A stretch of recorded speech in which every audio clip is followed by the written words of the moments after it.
there's a song Freddie Mercury never finished. A song so personal, so haunting, that even Queen struggled to complete it after he was gone. He was obviously suffering, so he did sit us down at one point and he said, I just want to make music and let's get on with it. He was one of the greatest voices in rock history, the frontman of Queen, a legend. But in his final days, behind the glamour and the lights, Freddie Mercury faced a private battle. And yet, he gave us one last gift. This is the story of his final recording, a story of courage, music, and the voice that wouldn't be silenced. In 1987, Freddie Mercury was diagnosed with HIV, at a time when the disease was widely misunderstood and deeply stigmatized. Freddie chose silence, not out of shame, but to protect his loved ones and to continue creating music without pity. His closest friends and bandmates knew, but the public did not. Despite his declining health, Freddie kept working. He refused to let illness define him. Hello, my name is Freddie Mercury, and this is my latest recording, The Great Pretender. Oh yes, I'm the great pretender. He recorded, performed, and joked with the press, even as his body weakened. Most of the stuff I do is pretending. It's like acting, you know, so you go on stage and I pretend to be a macho man and all that.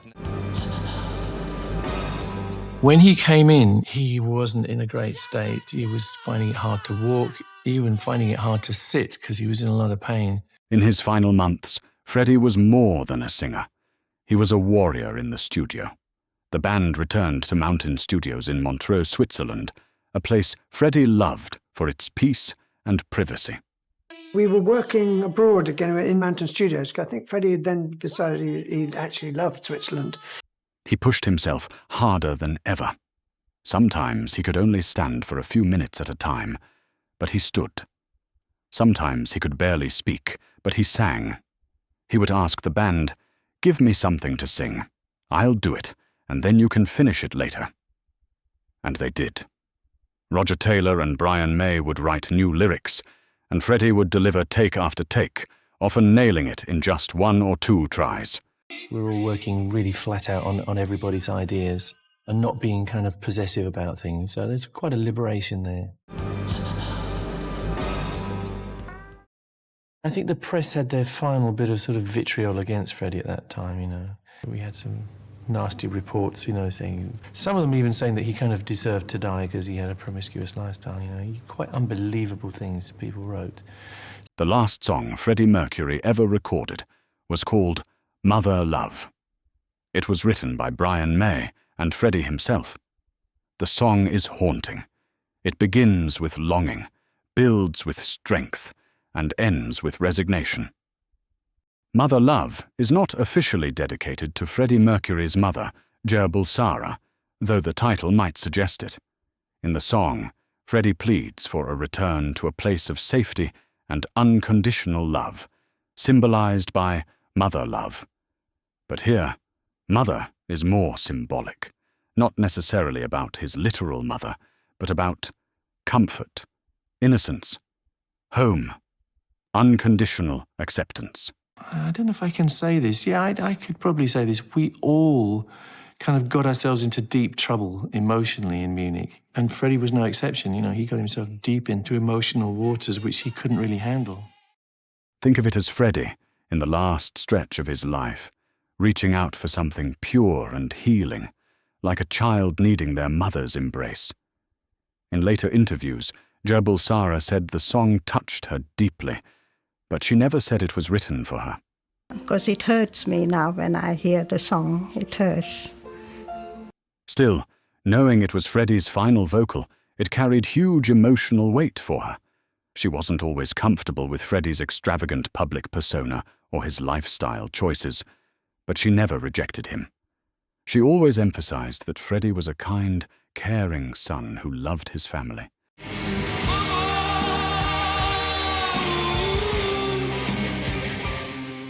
Jer attended some Queen concerts, Though she admitted that the loudness and wild crowds weren't really her scene, still, she was immensely proud of him, calling him a wonderful son in interviews after his death.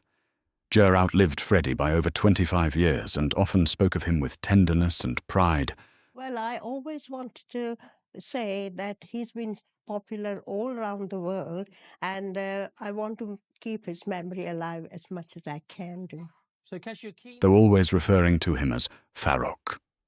She believed he was at peace, and she always emphasized that his kindness and warmth in private were what truly defined him. And he went for it, and those notes came out of him, and I don't know where they came from. Those are very, very high notes, even for Freddie. Freddie recorded the first 3 verses, and then he stopped. He told Brian, "I'm not feeling well. I think I need to rest. I'll come back and finish it later." He never did. Brian May had to sing the final verse himself. It's the only Queen song where the baton is passed mid-track, and it hits like a thunderclap. It wasn't just a song, it was goodbye.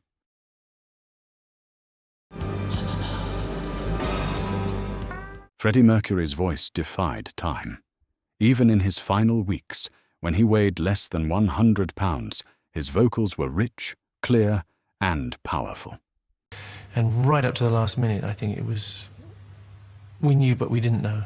We sort of refused to know. Mother Love stands as proof of his brilliance and bravery. My interests were in music. All I wanted to do was music, so I set upon the fact that, oh no, I'm going to try and make it as a singer. He sang not for chart success or fame, but to leave something behind. Something beautiful. Freddie Mercury was basically a shy person who really invented this persona. After his passing in November 1991, Queen would complete the album Made in Heaven in 1995. It's very weird working with Freddie's voice coming out of the speakers. Using those final vocals. The album is both a tribute and a farewell. Mama, please, let me back inside. Freddie Mercury didn't want sympathy. He wanted the music to live on. And it does. In Mother Love, in Made in Heaven. I'm very, very fond of Mother Love, and it has a little piece of I'm Going Back at the end, which is one of the first things that Freddie ever sang in the studio, in fact. His final recording was not one of defeat, but of love. Love for his craft. Love for his band. Love for his audience. He gave us everything he had, until the very end, and that's why he will never be gone. Freddie in his last days was like, okay guys, I'm not going to be here long, just give me stuff to sing. I'll sing, you know, write me stuff in the back of a cigarette packet. For many fans, Mother Love is more than just a song. It's a farewell from Freddie, a final message of love and gratitude to those who supported him throughout his career. I think Brian and I certainly felt that we knew what Freddie would have been thinking. We felt he was almost in the corner of the room. The lyrics for Mother Love, written by Brian May, seemed to channel Freddie's own feelings. I long for peace before I die. Freddie's vocal delivery is painfully powerful, pushing through his physical decline with stunning clarity. The final part of the song includes a baby crying, symbolizing birth, snippets of old Queen songs like One Vision and Tie Your Mother Down. This montage feels like Freddie's life flashing before his eyes, or a goodbye from the band.